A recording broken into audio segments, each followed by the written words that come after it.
Real line. Three marks.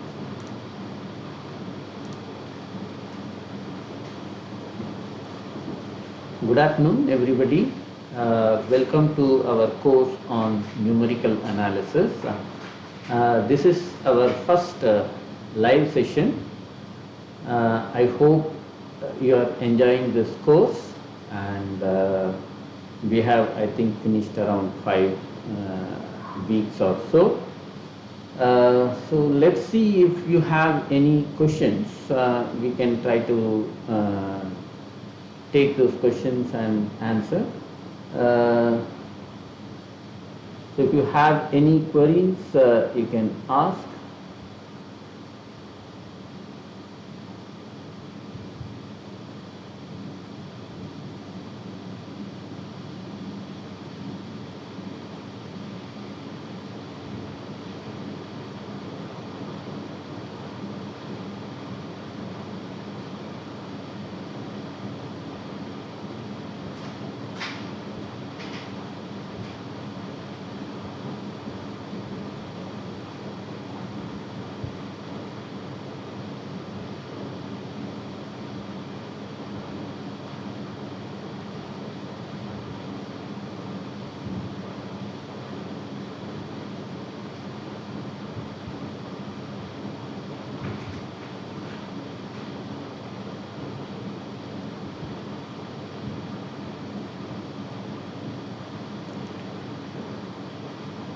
Okay, I hope you will ask some questions, but meanwhile I can also try to summarize what we have studied so far.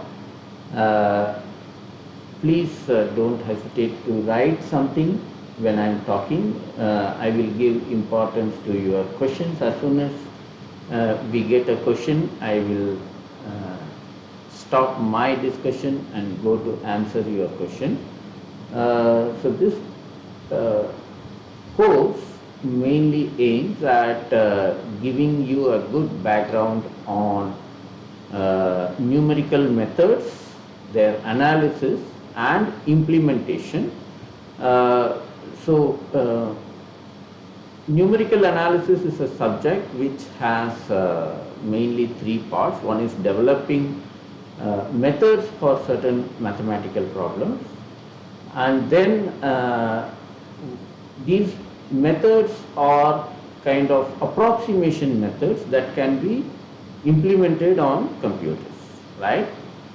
So once you see that,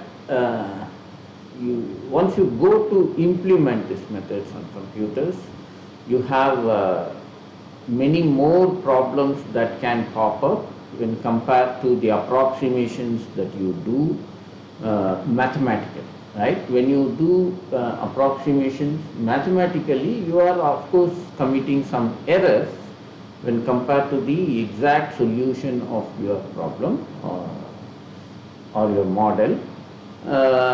Addition to that, when you go to implement these methods on computers, computer will also bring in new level of errors which we call as arithmetic error. So this course is mainly aimed at understanding these errors and how to handle them, because this is one very important aspect of numerical analysis after developing any method for your problem, right?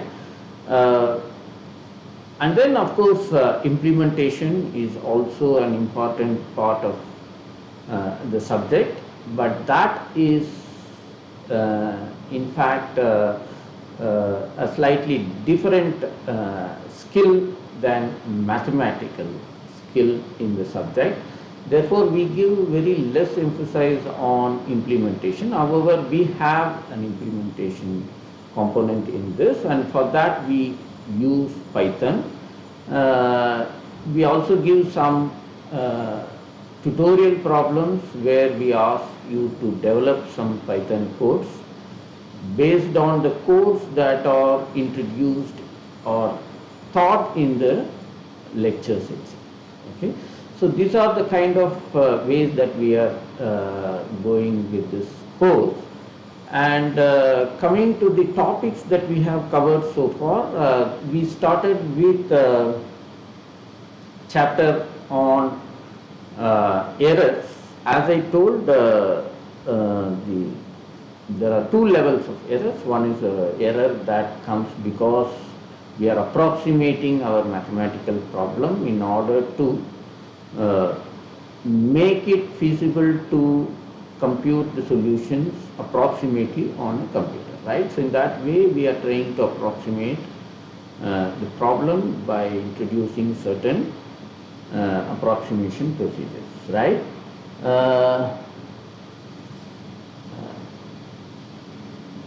Yeah.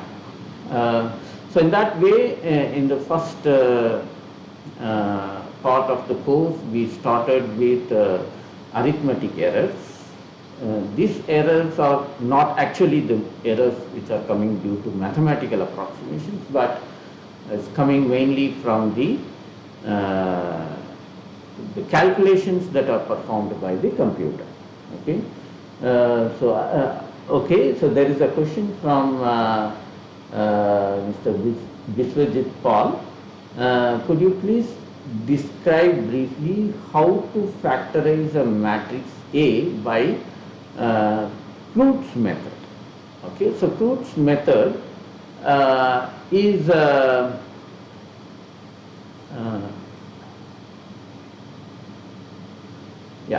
so Crude's method is one of the methods for LU decomposition. If you recall, you are given a square matrix and you want to decompose this matrix into lower and upper triangular matrices, right? So if you want to do such things, there are different ways. One is Doolittle factorization, another one is Crude factorization, and we have another method which is called Cholesky's factorization. And Cholesky's factorization mainly works with symmetric and positive definite matrices. Okay. Whereas Crude and Doolittle are a little bit flexible, but they are little costly computationally. Nevertheless, they can be used for more wider class of matrices. They don't need to be symmetric. Of course, there are other hypothesis that needs to be satisfied by the matrix in order to have Crude or Doolittle factorization. See, Crude factorization is a particular way of decomposing a given matrix into lower and the upper triangular matrices. Okay, so let me try to write and show so that you can understand it. Let me try to share the screen and write it. Okay, so suppose you have a matrix A. The aim is to write this matrix as the product of two matrices, L and U, where L is the upper triangular matrix, lower triangular matrix. Okay, lower triangular, and U is the upper triangle, right? Now, there are two ways that you can do, at least I told, that is Doolittle.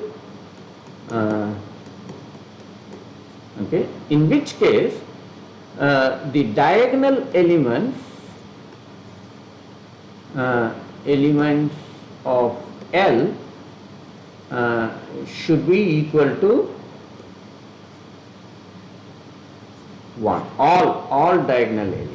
Okay, all diagonal elements of L should be 1. Say for instance, if you take a 3 cross 3 matrix, then your L will be also 3 cross 3, right? So it should be like this. All these diagonal elements should be 1, and then you have L31, L32 and so on. Here you have 0, 0, 0. So this is a lower triangular matrix. Whereas the upper triangular matrix can be anything. So U11, U12, U13, U21, U22, U23, U31. Sorry, the lower part should be 0, right, for the upper triangular matrix. So these are zeros, U3, 3. There may be something which are 0 here, but they need not be 0. Okay, but whereas the lower part of the upper triangular matrix has to be 0. That is what is the condition of the upper triangular matrix, and similarly the lower triangular matrix, you can see that you have a specific condition on the lower triangular matrix for the Doolittle factorization. Now you have to find all these unknown parameters Lij's and Uij's in such a way that finally the product on the right hand side should give you the matrix that you are considering: A11, A12, A13, A21, A22, A23 and A31, A32 and A33. Okay, so this is the Doolittle factorization. Now coming to the crude factorization. Crude factorization is, the idea is the same. You have to write your matrix A as the product of lower and upper triangular matrix, but now you don't have any condition on the diagonal element of the lower triangular matrix. In the crude factorization,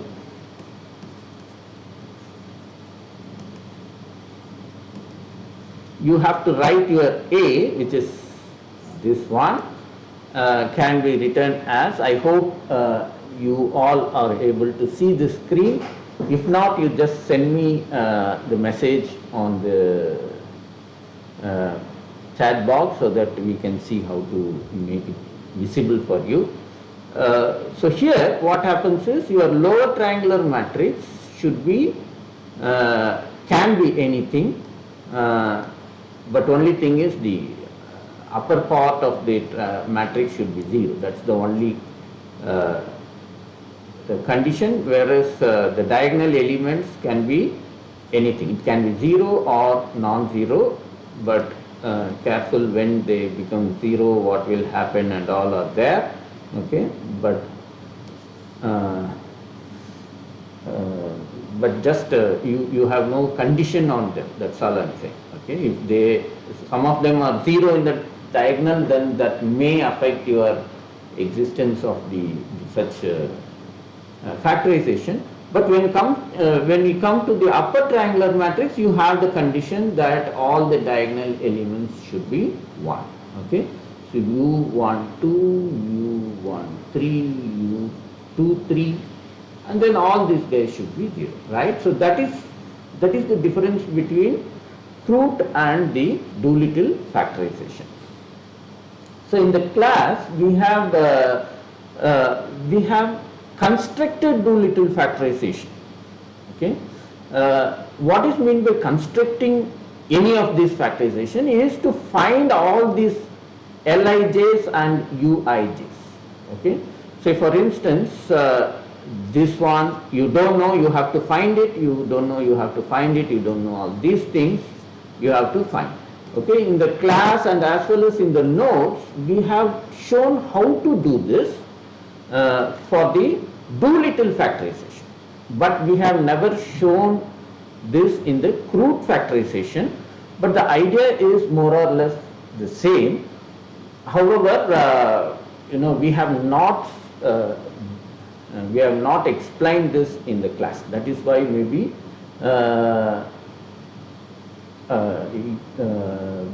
Biswajit is having this question.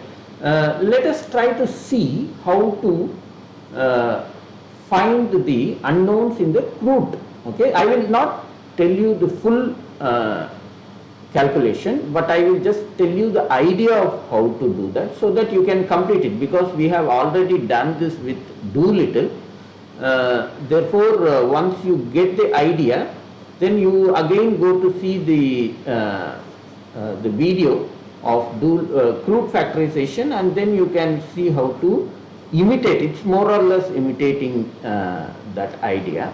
Okay, let me just tell you roughly how the construction goes.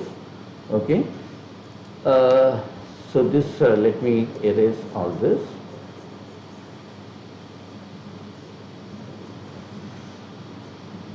By the time I finish explaining this, perhaps if you have any questions, you can just type and put, so that when I finish this, I will come to the next question. Okay, you don't need to wait for me to finish this discussion to put your next question.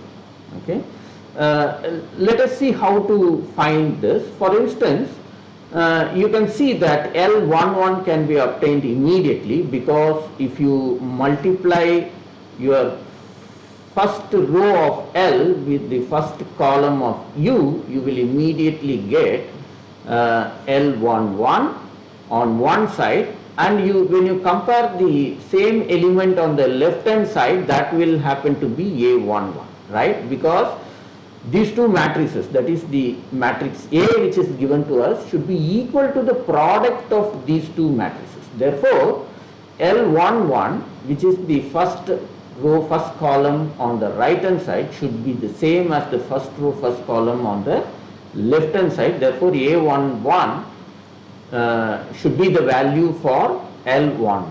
So in that way, you got this unknown. Okay. Now if you go to do the first row and second column, you can see immediately that L11 U12, right, is equal to, on the other side you have A12, right? You already know what is L11, therefore U12 can be written as A12 divided by L11, whereas L11 is equal to A12 divided by A11. Okay, so this is what I was trying to tell, that although the method doesn't put any condition on how these diagonal elements should look like, but in that case you may get one, or main concern is about making these diagonal elements as 0. Okay, if L11 becomes 0, then U12 is not defined, right? So for that reason, you have to also be very careful while constructing whether the elements which are sitting in the denominator of every entries of this matrix, they should be non-zero. For instance, in the entry U12, you need L11 to be non-zero. That is equivalent to saying that A11 should not be equal to 0. These are the constraints we will be putting, some conditions we will put on these matrices. That is the leading principal minus should be non-zero, that kind of conditions are there, right? Okay, so therefore it goes like that. Okay.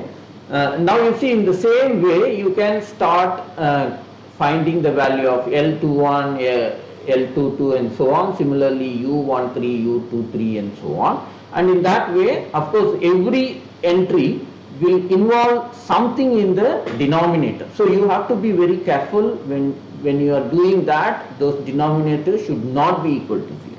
If at any stage, if any entry is defined in such a way that the denominator for it becomes 0, then the factorization will simply fail. Okay. One possible question that I may ask is, like I will give some matrix, okay, and I will ask you whether crude factorization or Doolittle factorization exists or not. Okay, how you will do? You will try to find the values of all these entries, L's and U's. In any one of the entry, if the denominator becomes non-zero, that says that your crude factorization or Doolittle factorization, whatever it is, doesn't exist. okay. But sometimes what happens is, when you do some row exchange or column exchange, they may become, the factorization may exist, okay, for that new matrix, okay. So when we use these factorizations for solving linear systems, then of course when you exchange two rows and then do the factorization, the corresponding solution of the linear system will not change. Therefore, in that way, you can be successful in finding the solutions of the linear systems by when the actual matrix doesn't have root or Doolittle factorization, but by exchanging some row or columns, suitably you may be able to do the root factorization. So this kind of questions may be asked, whether root factorization exists for this matrix, we will ask. Okay, then we may say that, okay, if not, then suitably change the rows and columns, can you find the root factorization? Okay, so these kind of things you have to be aware of. Okay, so Biswajit is further asking another question. Okay, so you understood the Croots method, good. Let us go to your next question. So you are asking to describe the Cholesky's factorization. Okay, starting from the matrix physical. Okay, you see, Cholesky's factorization can be done in two ways. Okay. One is like what we did here, okay. Another way, that is, Cholesky factorization is also a LU factorization, right? Finally, you have to write a lower triangular matrix and upper triangular matrix. In all these methods, how this lower triangular and upper triangular will look like, that is the only way these methods differ. Like Doolittle and Croots factorization, they both are LU factorizations. But how that L and how that U should look like, this is the way they differ. Similarly, Cholesky's factorization or decomposition is also an LU decomposition method. Okay, so there is a lower triangular matrix, there is an upper triangular matrix. When you multiply, you should get back your original matrix. That is the idea. But now, how this lower and upper triangular matrix will look like? So that is again the question in Cholesky's factorization. Cholesky's factorization demands that you find the lower triangular matrix and then just take the transpose of this. See, if you take transpose of a lower triangular matrix, you will get a upper triangular matrix, right? Therefore, in Cholesky's factorization, you will have the factorization in this form, that is, A is equal to lower triangular matrix into upper triangular matrix is obtained as L into as the transpose of the lower triangular matrix. It may also be written as, say for instance, you take the upper triangular matrix and just put the transpose of. Anyway is okay for the Cholesky's factorization, but it's better to follow the pattern in which we have given the definition of the Cholesky's factorization. Okay, so that's easy for us to grade your papers, as well as it's easy for you, because anyway when we go to do the so we don't have any subjective questions on that, therefore it's okay. But still both are fine, but generally I think we are defining our method in this form. Both should be same, I guess. Okay, so it should not be a problem. And anyway, the theorem says that if you fix the sign of all the diagonal elements, then you should have a unique factorization, right? So that's a nice part of it. Okay, so how to do it? Once again, there are two ways that you can do. One is you just write this as L1100, L21, L220, L31, L32, L33, right? That is the lower triangular matrix.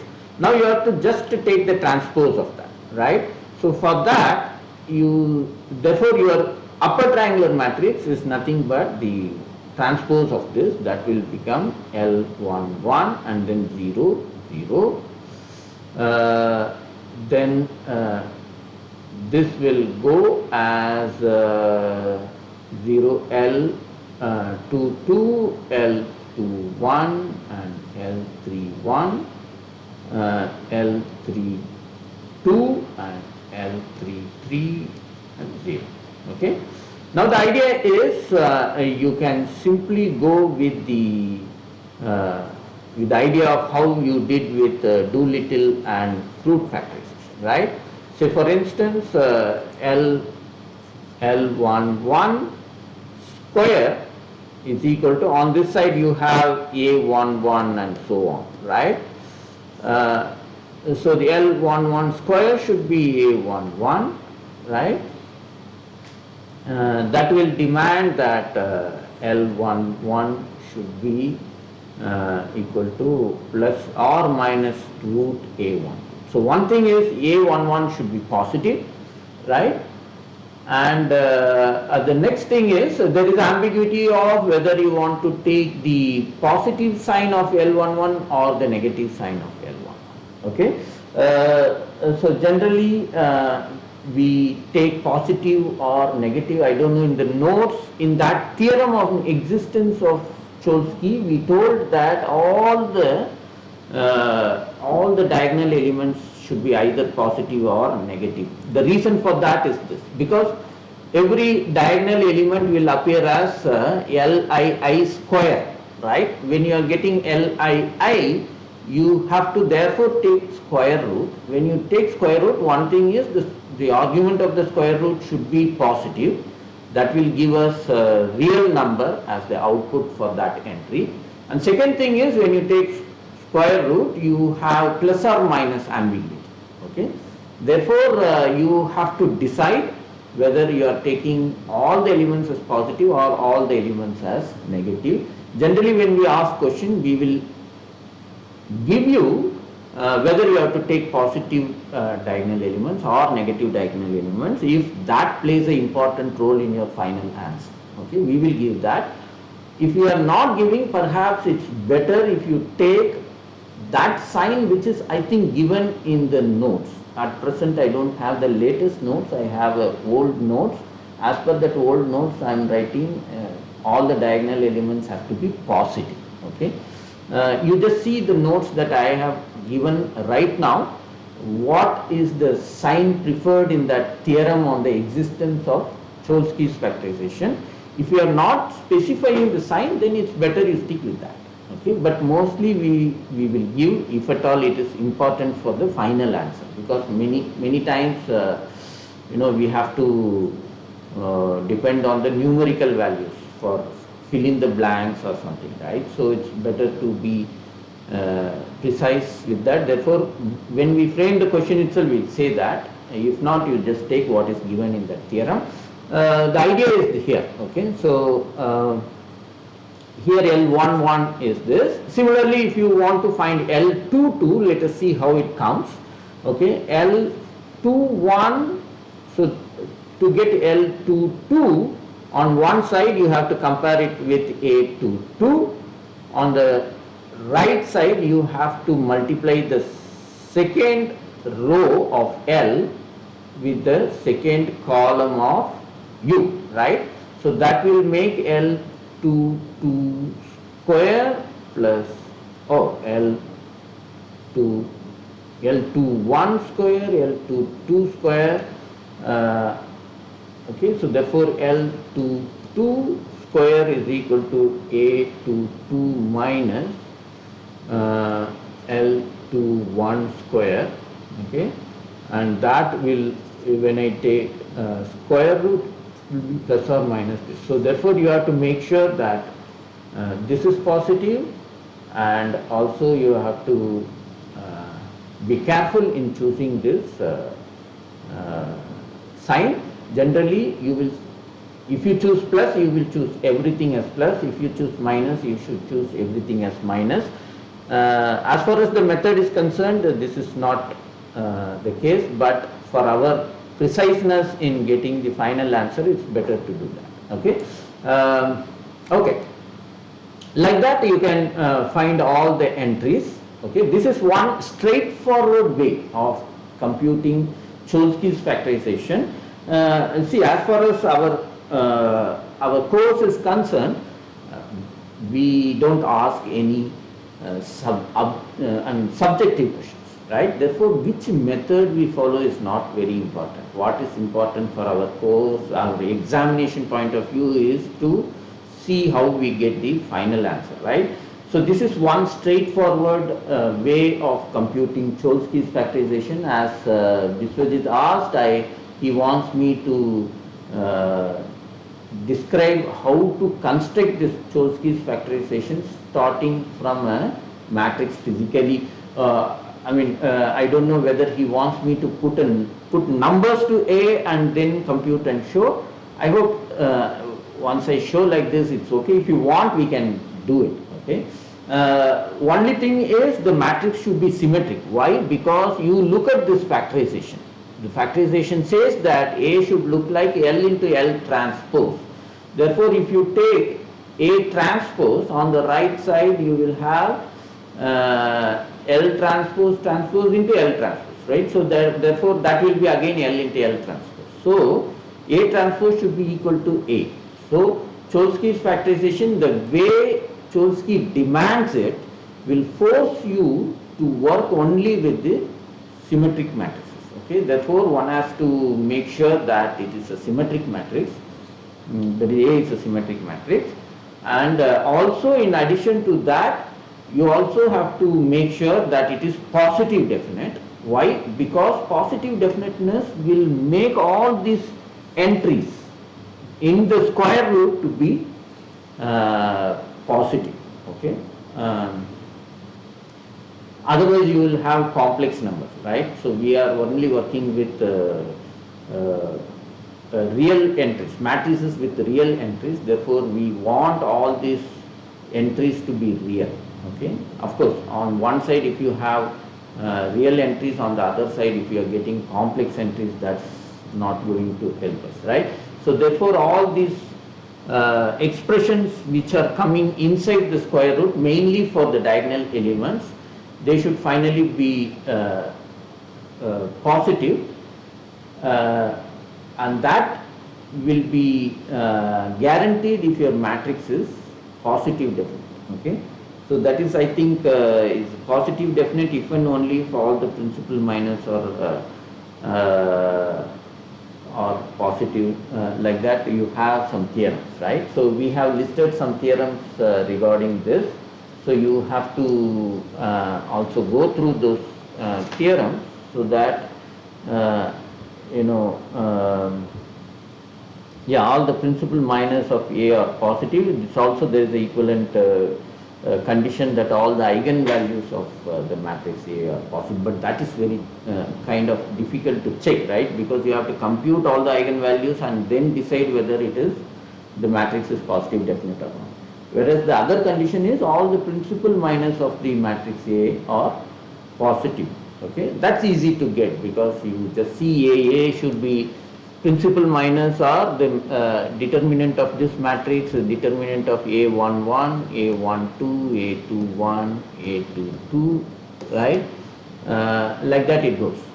And then the determinant of the whole matrix is the other one. So all these determinants should be positive, right? So that those conditions will make sure that you have the Cholesky's factorization peacefully. You can get it. Okay, and of course the other condition is that it should be symmetric. This way of computing is straightforward. You don't need to get into a complicated recursive way of computation. If you go through our notes, as a part of the theorem, we have given a recursive way of you start with A11, so L1 will be obtained as A11, square root of A11, and then from there you will get the 2 cross 2 lower triangular matrix, and using that you will go to do the 3 cross 3 lower triangular matrix. So you will kind of go in a recursive, right? So I mean in a step by step way. Okay, that often confuses us, right? It's not very difficult, but it's also computationally maybe more efficient to do in that way. Okay, so that is why we have described that as a procedure for our for the construction of Cholesky's factorization, because as a proof whatever we gave, if you proceed in that way of construction, your computation is little cheaper, okay, in terms of the operation costs, okay, whereas this way of doing is computationally little costly in the way that it involves more arithmetic operations, okay. That is why we prefer that. But you see, if you are manually doing that 2 cross 2 or 3 cross 3, it doesn't really matter whether you do that method or this method. It's you are going to have very few operations, right? There's no much difference, okay. And this way of doing is more easy for you to remember at least, okay. You just write them, multiply them and compare the components on each side and just get the answer, right? So from the examination point of view, perhaps this is more easy, but when you should be aware that when you are going for a computation, especially doing it on a computer, and more importantly, if you are working with a very big matrix, then it's better to go for that algorithm than this one, okay. So I think, okay, so I hope you understood. Again, Biswajit is asking questions. It's very nice that you are asking many questions, and I would also like to see others asking questions. Okay, so Biswajit is now asking what type of questions in numerical analysis should we expect for our final exam. Okay, numerical. See, they have this many questions for MCQ and this many questions for MSQ. I'm not sure whether they have such things. Maybe Bharti madam can clarify us. I forgot now. But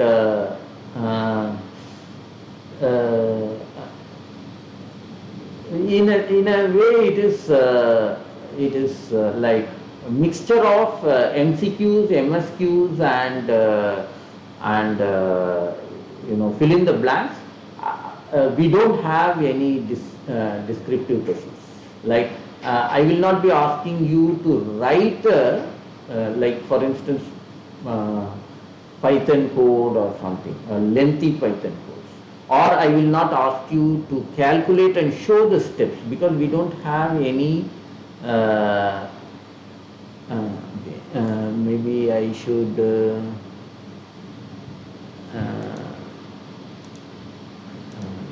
something. Oh, this is the link got cut. This is not specific. Okay. That maybe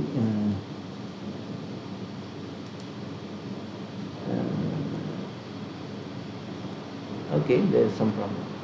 Can you help me to?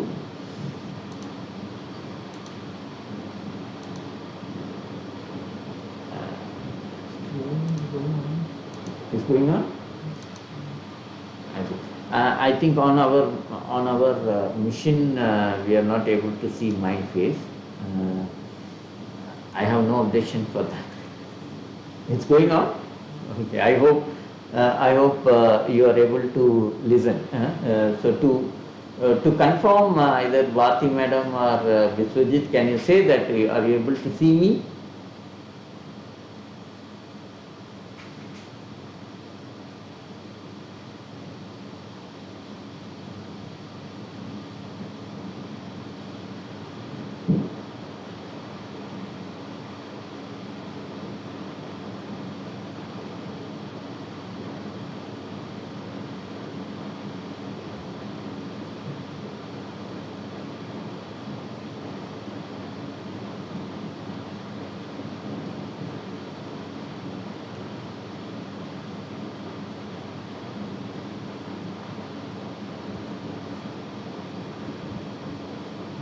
Oh, so yeah, I mean, my face is not coming, that's true. But as long as I'm audible to you, it's fine. Because I don't know, somehow my face is not seen here. If I'm audible, I guess that's good enough, right? Maybe I should somehow manage to uh, stop sharing the screen. That is the problem. Okay. I don't know how to stop that. Mm.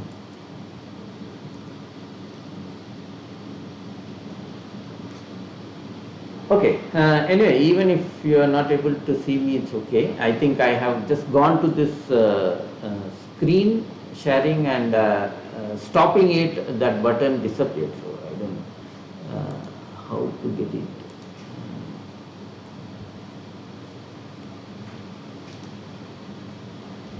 No, everything is okay. See that if we stop this sharing the screen, Yeah. probably you will get back my face, but that button went off. Yeah, you can skip this. Yeah, so we don't know how to.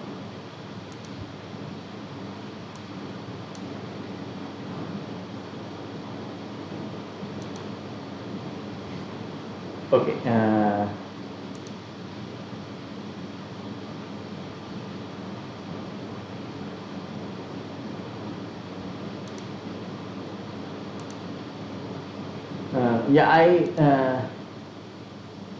Yeah, I have.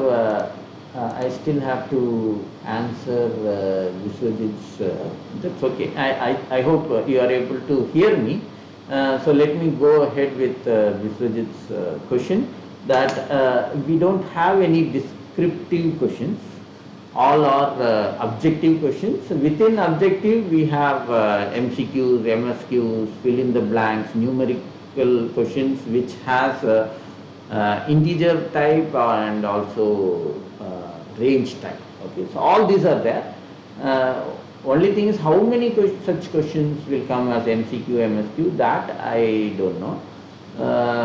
But we don't have any descriptive questions, especially we will not ask any question that needs to be like you have to write a program and show. Okay, rather it may be that we give some program, a small program, and ask you what is the output of that. Okay, so then you may have to either it will be MSQ or MCQ where you have to choose the correct output among the 4 or 5 given, or it may be a if it is a numerical output, we may ask you as a fill in the blanks. Okay, so these kind of things are there, few, where a small code is given, you just in the mind itself, you just run it and see what could be the output of that code, and then you can answer that question. That kind of things are only there. Okay.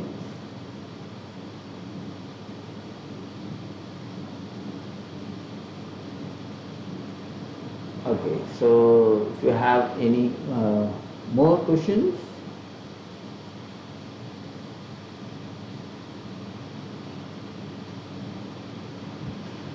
Yeah, I hope you are enjoying this course, and you see, I have gone through your first subjective assignment, and many of you are submitting it as a PDF file, handwritten programs. Then what happens is it's very difficult for us to type it and then run it. While typing itself, if we make mistake, you will lose marks. Okay, that's the problem. Okay. So it's better you send us these programs in the form of text file, preferably in py itself. See, if you are writing it in the Python format, so you can just save it with the extension py or whatever it is, right? If you are doing it on Jupyter, its extension is little different, or Colab, the extension is different. Okay, you can just save them, and that saved file you can just upload. Then what happens is, with a double click we can run it and see. Otherwise what happens is, we have to take a printout of your submission, type it on our screen, run it and see. Okay. So when we type, we make some mistakes. If we make mistakes, then, and if it is not running, then we may think that you have made that mistake, and then we may cut some. So to avoid such risk, better you submit it in the Python form. Okay. At least if not, you submit it in a text form, so that we can just copy and paste it in our Python editor and run it and see. Okay, so this is one request. I hope we have put this request as a message. I hope you will follow that from the next subjective assignment onwards. So you have any more questions?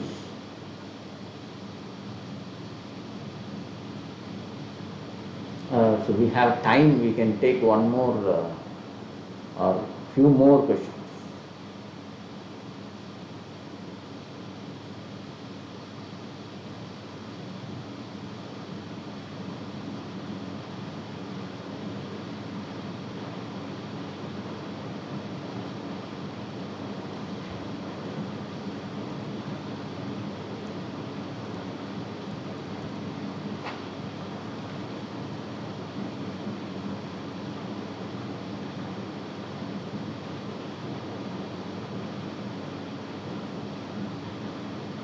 There is one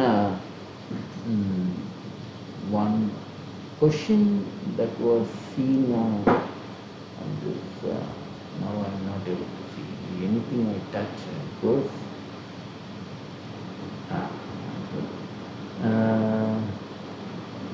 Okay. Somebody asked some questions.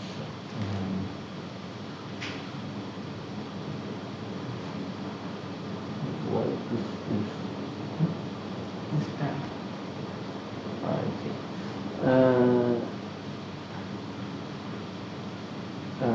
Pradeep asked a question which says that in assignment 3, question number 3, if we use A11, which is equal to power of 10 to the power of minus 16. See, this is a very small number. Okay, so he is facing some problem in dealing with this number.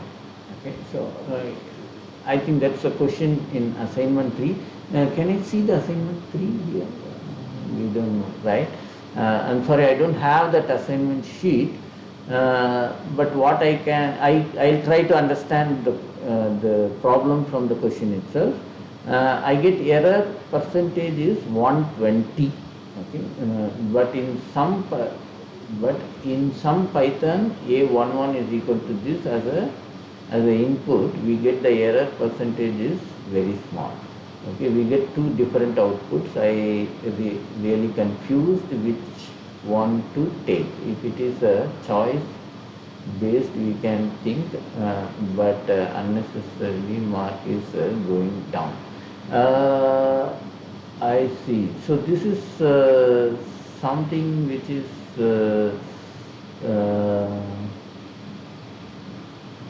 I will try to see this. I think, so what is his problem is that on one platform on Python he gets one answer, and on other platform Python he gets another answer. Okay, so that is, I think, is his problem.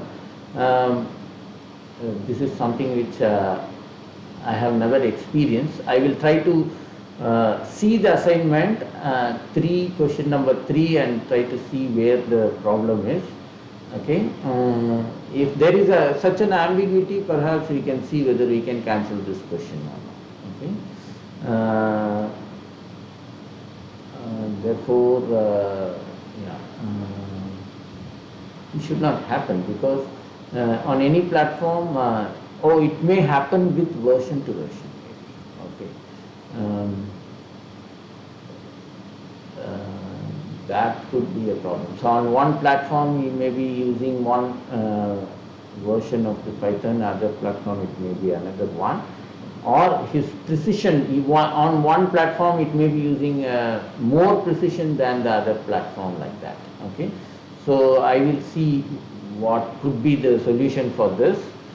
Yeah, so this is kind of problem when you are trying to undergo or underflow or overflow of memory happens in a program, then this kind of ambiguities do occur.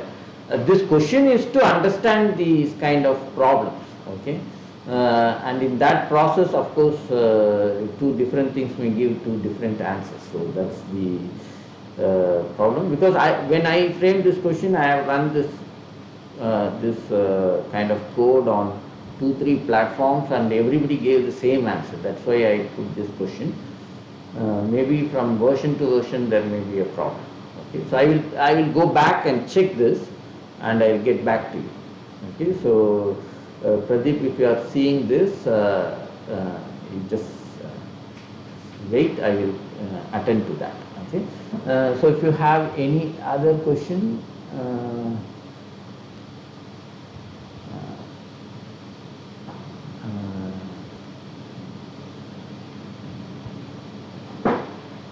Okay.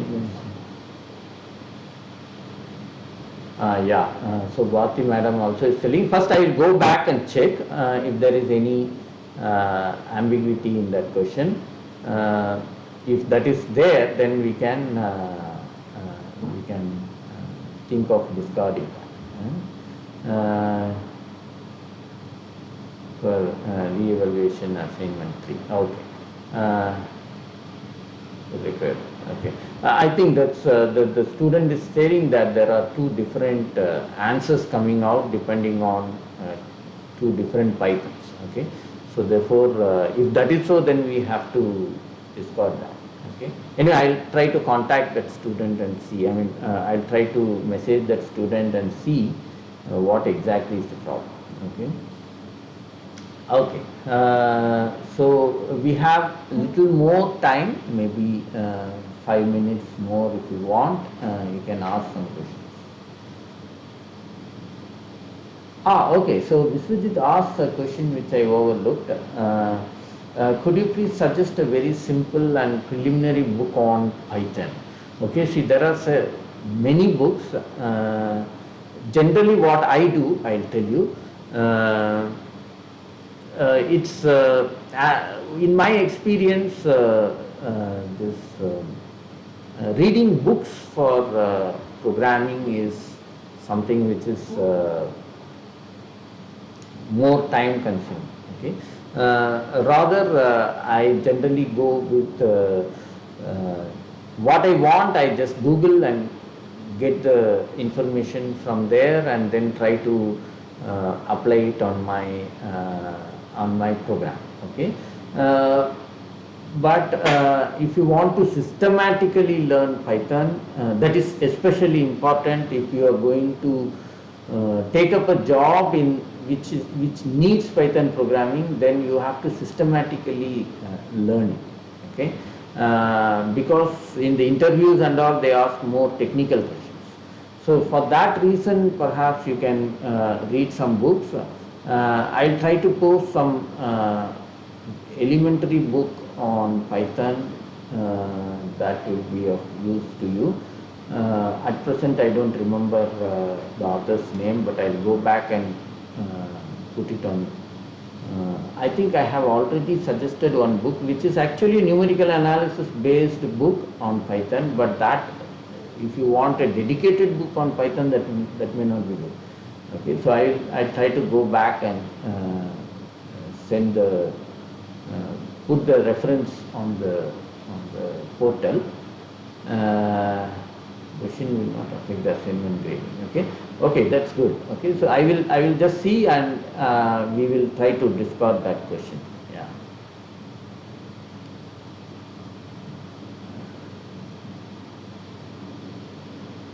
Okay, so any more questions you have?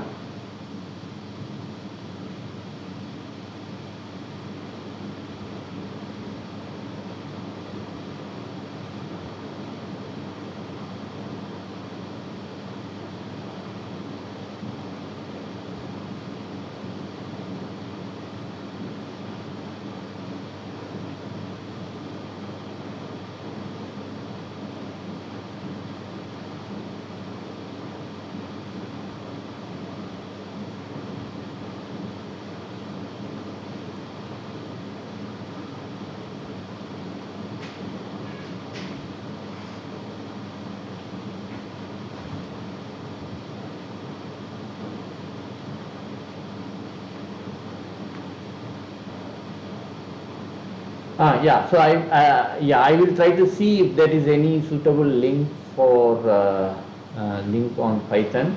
In fact, if you go to YouTube, there are many good courses on Python also. I'll try to see, but I have generally learnt it by just going through. Uh, uh, just whatever I want, I Google and get it, because you see, once if you are familiar with one program, then you know what to do with your code, right? Now it's only the question of how to manage a similar situation in Python. Therefore, it's more easy for me to adapt to Python if I know some other programming language. For instance, I know MATLAB and C programming. Therefore, when I was learning Python, what I did is whatever I want, I will just try to Google it and see how to do that in Python. So in that way I learned. Therefore, I have never gone through a systematic training in Python.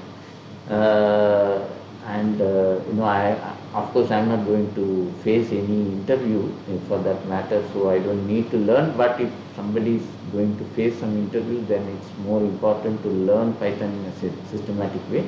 I'll try to put a book on the portal, and also I'll see if there is any good link that can explain you the basics of Python in a very nice and efficient and concise way. Okay. If there is no further questions, maybe we are running out of time, and so thank you very much for all the participants, particularly Biswajit has asked many questions. I encourage you to come to this live session. This is where we can meet, talk. Okay, therefore don't hesitate to ask questions, especially and also come for the live session, so that we can talk a lot and get to understand more things. Okay, thank you very much for your presence here and making the session more lively. See you in the next live session.